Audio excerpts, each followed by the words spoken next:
વડોદરા શહેરના રાજમહેલ રોડ પર આવેલા કોઠી ફળિયા જૂની કાછિયાવાડ ખાતે વહેલી સવારે સ્થાનિક રહીશોએ એકત્રિત થઈ તસ્કરોને ઝડપી પાડી પોલીસને હવાલે કર્યા હતા।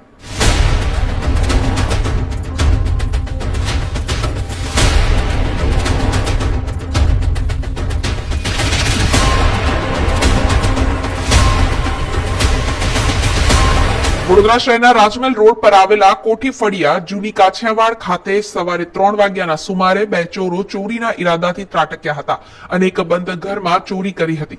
જો કે આ ઘરમાં કોઈ રહેતું ન હોવાથી ત્યાંથી ફક્ત સિક્કાનું ચિલ્લર લઈ ચોરો ભાગી રહ્યા હતા। આ દરમિયાન સ્થાનિક ફળિયાના યુવાનોએ ચોરોને જોઈ જતા તેમણે ચોરોનો પીછો કર્યો હતો। યુવકોએ પીછો કરતા બંને ચોરો ફળિયામાં છુપાઈ ગયા હતા, જેમાં રાધાકૃષ્ણ એવન્યુમાં એક ચોર ગ્રાઉન્ડ ફ્લોર પર અને બીજો ચોર રાધાકૃષ્ણ એવન્યુના ટેરેસ પર છુપાઈ ગયો હતો। આ દરમિયાન સમગ્ર વિસ્તારમાં બૂમાબૂમ મચી જતા સ્થાનિક રહીશો એકત્રિત થયા હતા અને બંને ચોરોને શોધીને ઝડપી પાડ્યા હતા। બનાવના પગલે સ્થાનિક રહીશોએ પોલીસને જાણ કરતા નવાપુરા પોલીસ સ્થળ પર આવી પહોંચી હતી, જ્યાં સ્થાનિક રહીશોએ બંને ચોરોને નવાપુરા પોલીસને હવાલે કર્યા હતા। આ બનાવને લઈને સ્થાનિક રહીશોએ જણાવ્યું હતું કે આ શખ્સો છેલ્લા ઘણા દિવસોથી વિસ્તારમાં રેકી કરતા હતા। આ સાથે જ ચોરો ચોરી વેળાએ તેમની સાથે તલવાર તથા ચાકુ જેવા હથિયાર લઈને આવ્યા હોવાના પણ આક્ષેપો કર્યા હતા। ત્યારે હાલ આ સમગ્ર બનાવના સીસીટીવી ફૂટેજ પણ સામે આવ્યા છે। આ સમગ્ર બનાવને લઈને સ્થાનિક રહીશોએ પોલીસની કામગીરી સામે પણ આક્રોશ વ્યક્ત કર્યો હતો। પોળમાં કબીર મંદિર ફળ્યું પાંજરાપોળ અહીં ચોરી થઈ મારે ઘરે ઉપરથી થોડું પાછું અને બંડલો 10ની લઈ ગયા।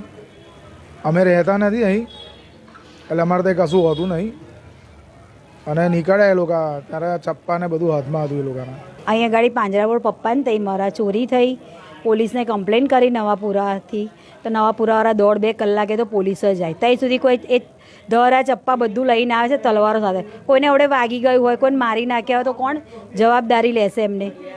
ફળિયાવાળાએ કેટલું બધું તો કર્યું, ત્યાર પછી તો પોલીસ આવી છે, કેમ કે પોલીસ તો આવતી જ નથી।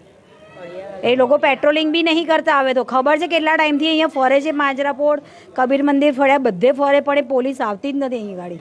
આ લોકો કમ્પ્લેન કરે છે ને તોય પણ પેટ્રોલિંગ કરવા તો આવવું જ પડે ને। એકચ્યુઅલી આ જે ચોર જે બે પકડાયા છે તે લગભગ 15 દિવસથી રેકી કરતા હતા અને એમના ફેમિલીવાળા બપોરે 2-3 વાગે અહીંયા ગાડી સુમસાન રસ્તો હોય તાપના લીધે, એટલે એ લોકો રિક્ષામાં બેસીને બધા રેકી કરતા હતા અને આ લોકો છેલ્લા 15 દિવસથી અહીંયા આગળ અમારે સિદ્ધિ હનુમાન છે ત્યાં આગળ દરરોજ જે રાત્રે 2-3 વાગ્યા સુધી બેસીને રેકી કરતા હતા। પણ ત્યાં આગળ બેસનારા છોકરાઓ જે યંગસ્ટર એ લોકોને કંઈ ડાઉટફુલ લાગ્યો તો એ લોકો બી એમની સાથે રાત્રે હંતાઈને જાગતા હતા અને કાલે રાતનો દિવસ એટલે લગભગ 2-2:30 વાગ્યાના સુમારે રાત્રે આ લોકો ત્યાં આગળ ચોરી કરવા ગયા મકાનમાં એક અમારે કાશના છે મનોજભાઈ કરીને, ત્યાં આગળ ચોરી કરી એ લોકો ચોરી કરીને ત્યાંથી નીકળ્યા ને એટલે છોકરાઓ જોઈ ગયા, છોકરાઓ એ લોકો એમની પાછળ દોડ્યા એટલે એ દોડીને કાછિયાપોળના કોઠી ફળિયાના નાકે આવ્યા। કોઠી ફળિયા નાખ્યા એટલે એ લોકો ઘૂસ્યા સીધા અંદર કાછિયાપોળમાં અને એ લોકોના હાથમાં તલવાર ને ચપ્પા ને બધું હતું, 2 જણ હતા એ લોકોના અને એ લોકો અઠવાડિયેથી રહે કે હથિયાર સાથે જ આવે, જેને કોઈ જાતની અહીંયા ગાડી સેફટી નથી। PCR વાન ખાલી નામની જ છે, એક બી રાઉન્ડ મારતી નથી, કશું કરતી નથી ને પોલીસને બી ફોન કર્યા, કેટલા બધા ફોન કર્યા તો 5 વાગે તો